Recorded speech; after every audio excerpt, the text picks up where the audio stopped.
Hello और सुनो फसिया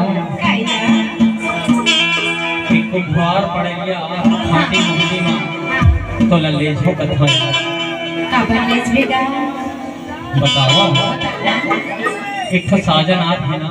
हाँ कोई मेरी चीज तक उसको इतनी कृपाते तक कुछ खा पी लेते कहा था। अच्छा सीखा जा बैठा हाँ चल बेटा सही बात चली चल हाय वो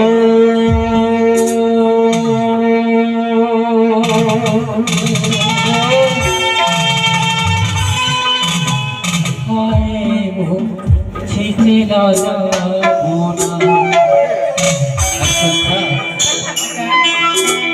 हरे साजना पकड़ा वो मैं दो चाटी